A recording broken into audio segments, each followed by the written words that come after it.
जब मैं ब्रह्मलोक गया तो ब्रह्मा जी ने अपने दरवाजे नहीं खोले मेरे लिए, विद्यानंद जी कहते हैं। उसके उपरांत मैं जब देवी के धाम में पहुंचा तो देवी ने कहा कि मुझे संसार के प्रपंचों की खूब रचना करनी है, शत्रुआ संहार करना है, तू कोई और स्थान देख ले। मैं वहां से भी भटकता हुआ गया तो मैं काशी पहुंचा। काशी का नाम है आनंदवन, काशी का नाम है आनंदवन। बोले वहां पर कोई भेदभाव नहीं है, पाप पुण्य का कोई भेदभाव नहीं। बोले उस आनंदवन में ये शिवजी का स्थान है और आपने कितने यज्ञ किए, कितने पुण्य किए, कितनी जप करते हैं, कितना दान किया, कितनी तपस्या की है, उसमें कोई भेदभाव नहीं। जो भी काशी मरणान मुक्ति, जो भी काशी में प्राण त्यागेगा उसकी मुक्ति हो जाएगी, वो चाहे पापी हो या पुण्यात्मा हो, कोई भी किसी के साथ कोई भेदभाव नहीं है। तो बोले मैं उस आनंदवन में जब पहुंचा तो आनंदवन में जब मैं पहुंचा तो एक कुटिया थी जहां पर उस वाटिका में सर्वत्र केवल एक ही शब्द लिखा हुआ था। क्या शब्द लिखा था? सदा चरणे तत्परः, सदा चरणे तत्परः, सदाचार में तत्पर रहो। तो वहां पर एक तपस्वी बैठे थे, एक तपस्वी बैठे थे। मैं उनके चरणों में प्रणाम किया। तो चरणों में प्रणाम करने के बाद मैंने उनसे पूछा कि आपने ये सारी कुटिया में आपने सदाचरणे तत्परा लिख करके रखा है, इसका अर्थ क्या है? तो बोले इसमें तो सब कुछ सार है। बोले ब्राह्मण के लिए क्या है? बोले सदा आचरणे तत्परः, सद आचरण करो। ब्राह्मण के लिए आचरण ही सबसे बड़ा, सबसे महत्वपूर्ण है। तो सद आचरणे तत्परः। और बोले इसी शब्द से क्षत्रियों के लिए भी संस्कार है। क्षत्रियों के लिए क्या है? सदाच रणे तत्परः। क्षत्रियों के लिए क्या है? युद्ध करना। तो बोले सदाच रणे तत्परः, तुम सदैव युद्ध में प्रयुक्त रहो। और बोले वैश्यों के लिए? तो बोले वैश्यों के लिए भी इसमें संस्कार है। बोले सदा चरणे तत्परः, सदा चरणे तत्परः, अर्थात तुम्हारे चरण सदैव भ्रमण करते रहें कि कोई भूखा तो नहीं सो रहा, किस भूमि में यज्ञ करवाना है, कहां पूजा करवानी है। तो वैश्यों के लिए सदा चरणे तत्परः। और बोले शूद्र के लिए? बोले शूद्रों के लिए यही है कि सदा चरणे तत्परः, अर्थात तुम भी तीनों धर्मों की, तीनों वर्णों की चरणों की सेवा करो, सदा चरणे तत्परः। बोले 4 आश्रमों के लिए? तो बोले ब्रह्मचारी के लिए भी यही है कि सदा आचरणे तत्परः, कि तुम आचरण से युक्त रहो, आचरण से युक्त रहो। और गृहस्थी के लिए?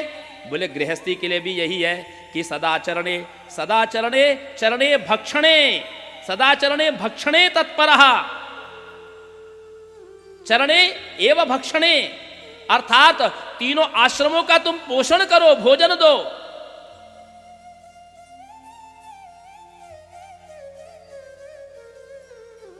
और वानप्रस्थी के लिए? बोले सदाचरणे तत्परः, तुम भूमि पर शयन करके ग्राम आदि का त्याग कर दो।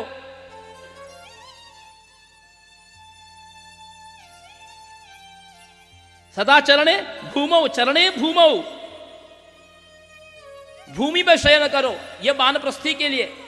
और सन्यासी के लिए? बोले सदाचरणे तत्परः, सदा तुम्हारे चरण भ्रमण करते रहे, परिव्राजक हो जाओ, घूमते रहो। तो ब्रह्मचारी, गृहस्थ, वानप्रस्थी, सन्यासी, इन सबके लिए ये सदाचार ही सबसे प्रमुख है।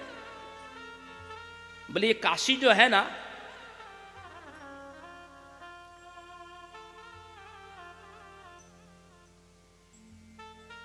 ये एक धनुष की भांति है जिसकी प्रत्यंचा गंगा जी है। विद्यानंद जी कहते हैं कि ये काशी जो है, लोलारक कुंड उसका एक मुख है उस धनुष का, और एक केशव माधव मंदिर एक उसका धनुष का एक कोर है, और उसकी डोर जो है उस धनुष की प्रत्यंचा क्या है? बोलिए सुरसरी गंगा, ये उसकी डोर है। और बोले शिकार कौन है? बोले शिकार मनुष्य के पाप हैं। शिकारी कौन है? बोले शिकारी स्वयं विश्वनाथ हैं। और सदाचार उनका ये उनके ये बाण है, सदाचार उनके बाण है जिसके द्वारा ये मनुष्यों के जीवों की पाप राशि को शून्य कर देते हैं। तो श्री विद्यानंद जी कहते हैं कि हमने सदाचार की महिमा को जाना। सदाचरणे तत्परः, मनुष्य को सदा सदाचार से युक्त रहना चाहिए। मैंने सदाचार की बहुत थोड़ी व्याख्या की माताओं सज्जनों। सदाचार में आपकी दैनंदिन जीवन की प्रत्येक क्रियाएं आती हैं, जिनको हम धर्म कहते। वेदः प्रणहितो धर्मः यह धर्मस्तद विपर्ययाः। अधर्म वही है जिसका वेद में निषेध माना गया, और धर्म वही है जिसको वेदों में कहा गया है, करने के लिए कहा गया, उसको धर्म कहते हैं। और उसका धर्मसम्मत आचरण करना यही सदाचार है। मनमाने कृत्य करना यह अधर्म है। आप यदि किसी से पूछते नहीं, आप किसी श्रेष्ठ व्यक्ति से, अपने गुरु से, अपने व्यास से, अपने उपरोहित से, अपने वयोवृद्ध माता पिता से आप किसी से पूछते नहीं, मनमाने सारे कृत्य करते हैं, चाहे विवाह हो, चाहे भोजन बनाना हो। हमारे यहाँ का सदाचार, बहू कितनी भी रसोई में कुशल हो, लेकिन वो अपनी सासू माँ से पूछती है, माता जी आज क्या बनेगा रसोई में, आज नाश्ते में क्या बनेगा, आज भोजन में क्या बनेगा। अपने मन से वो नमक भी तेज नहीं डाल सकती। चीनी कितनी मिलाऊं माता जी, इसमें ये मिठाई बन रही, इसमें चीनी कितनी मिलाना है, भोजन कितने आदमियों का बनाना है। ये सदाचार है। अपने मन से कुछ नहीं।